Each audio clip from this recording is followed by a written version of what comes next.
Extreme Teaming Lessons in Complex, Cross-Sector Leadership by Amy C. Edmondson and Jean-François Harvey.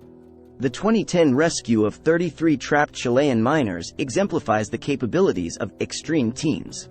The dramatic rescue of trapped coal miners in Chile illustrates the power of extreme teams, quickly assembled groups of diverse experts who come together to address a challenging problem.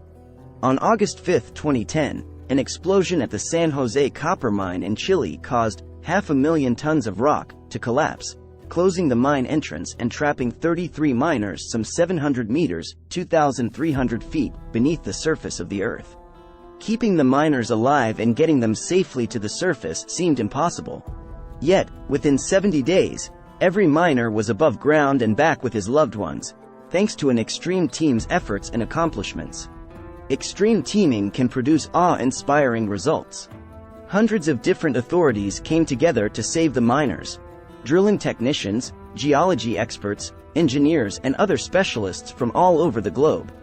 This cross-industry group sliced through myriad physical, organizational, cultural, geographic, and professional boundaries. Chilean President Sebastián Piñera and the Chilean Minister of Mining, Lawrence Goulbourn, headed the national government's efforts. After the disaster, they contacted technical experts and mining and other specialists worldwide. These experts included Michael Duncan of the U.S. National Aeronautics and Space Administration, NASA.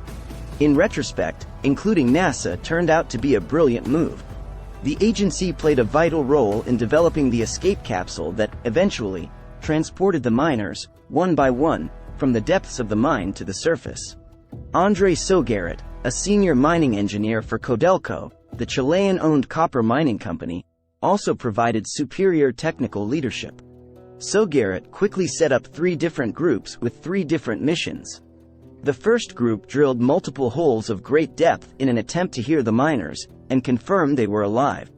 If that effort found survivors, which it did, the second group would become responsible for keeping them alive until the third group, the extraction team, could figure out how to remove the men from the mine and bring them to the surface.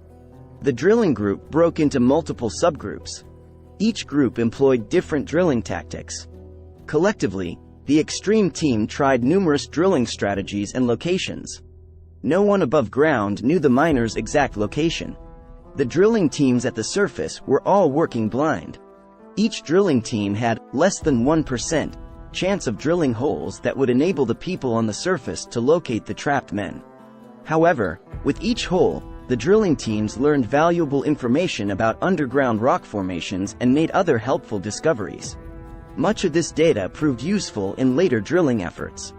Different extreme teams developed complementary components of what would eventually become the incredibly complex rescue solution. Felipe Matthews worked on the problem of precision drilling and took charge of measuring all drilling work. Unfortunately, the team's drilling efforts failed for weeks. Meanwhile, a NASA engineer worked with Chilean Navy engineers to develop the rescue capsule, which became known as the Phoenix. A 20-person NASA engineering team in the United States collaborated on this component. They designed a capsule the on-site crew could use to send down a shaft and rescue one man at a time. After much drilling trial and error, the extreme teams in Chile felt ready to bring the miners up from the collapsed mine. Starting on October 13, 2010, the Phoenix covered the approximately 2,300-foot downward journey, picked up one miner, and brought him to the surface. The Phoenix descended again and again. After 2 days, thanks to successful extreme team coordination, all 33 miners were safe.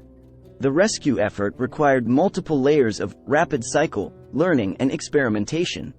Leaders constantly reorganized groups of technical experts and other specialists who coordinated and communicated with one another, when required, as each group worked separately on different aspects of the emergency. A hierarchical, command and control approach could never have successfully resolved this catastrophe. The dramatic event in Chile became the subject of a popular Hollywood movie showing how extreme teams can make the impossible happen. The members of extreme teams address shared problems by collaborating to secure and leverage new knowledge. In a crisis, visionary leaders bring together the widest possible assortment of diverse talent to form cross-sector teams, usually on an ad hoc basis, to handle temporary projects. These extreme teams often confront complex and unusual problems, only solvable by the joint efforts of multiple, diverse organizations. Generally, standard go-to solutions do not apply. In some instances, extreme teams don't deal with special challenges, but rather, they take on the responsibility of finding ways to exploit new opportunities that emerge suddenly, perhaps by developing innovative products or services. In either case, organizations rely on extreme teams when issues arise that require the combined attention of people who understand multiple areas of expertise, can contribute diverse perspectives, and who represent different units within a company, different industries or various companies within an industry.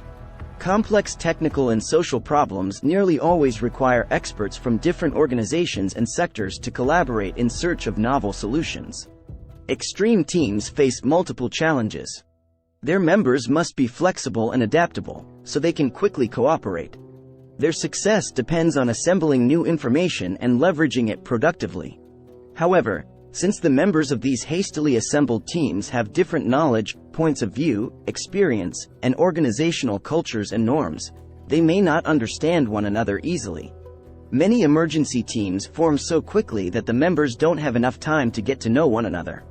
New academic research has delved into the interactions that occur among individual team members in dynamic groups that collaborate on common goals. This area of study doesn't focus on teams as structural groups, but considers the process of teaming itself. Extreme team success depend on enlightened, functional leadership. Quality leadership is vital to extreme teams. Leaders must track the team's activities and processes, and help the members maintain focus on its objectives. Often, these goals carry technical challenges which call for flexible, trusting collaboration among a variety of experts who might not otherwise come into contact with one another. As business ecosystems evolve in ways that force organizations to become more fluid and flexible, people working on innovation often move across contracts, projects, departments, and organizations. Extreme teams usually face high-pressure problems that require functional, hands-on leaders who can facilitate social interaction among disparate team members. Functional leaders must establish enabling conditions that maximize coordination and collaboration. A functional leadership environment is task-oriented, so leaders need not accomplish the required functions personally. An extreme team requires vision, psychological safety, smart execution, and shared mental models. Leaders of extreme teams have 4 primary, interdependent leadership responsibilities. 1. Build an engaging vision. Leading teams of diverse experts who transcend organizational borders requires creating an engaging, shared vision that establishes cohesion. 1. This minimizes confusion and frustration. 2.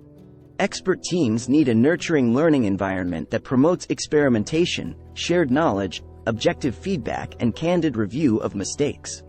3. Cultivate psychological safety. Extreme team leaders must create a psychologically safe work environment. 4. This requires treating members' opinions with respect and helping them feel comfortable sharing new information. 5. Leading an extreme team demands a cooperative, caring, and empathetic attitude. 6. Leaders must demonstrate that members' varying perspectives and expertise makes the team a remarkable group resource with special strengths to leverage, not a complex burden to manage. 7. Develop shared mental models. All extreme teams have convoluted, and often poorly understood, interdependencies. 7. To help members connect, encourage them to adopt shared mental models. Such models can outline work requirements and procedures, clarify a decision-making process, and help members understand one another's contributions and expertise.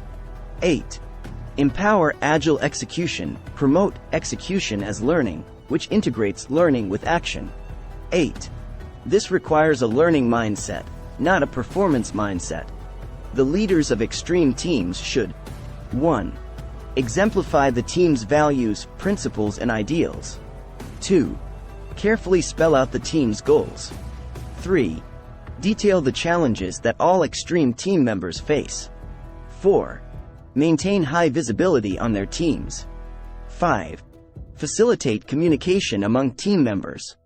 Extreme teams must meld separate expertise domains into a results-oriented whole. Leaders must meld their teams into a synthesized whole to minimize interpersonal conflicts, motivate team members, and promote progress. Given that the members of an extreme team have separate expertise domains, the team leader is responsible for integrating their specialized knowledge and skills into a workable, unified whole. It is now possible for more people than ever to collaborate and compete in real time with more other people on more different kinds of work from more different corners of the planet and on more equal footing than at any previous time in the history of the world.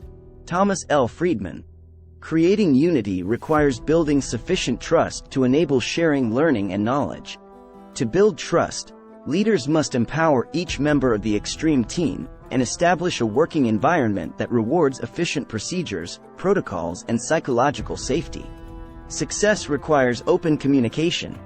Extreme teams can accomplish their goals only if their members feel they can share their thoughts freely. Takeaways. 1.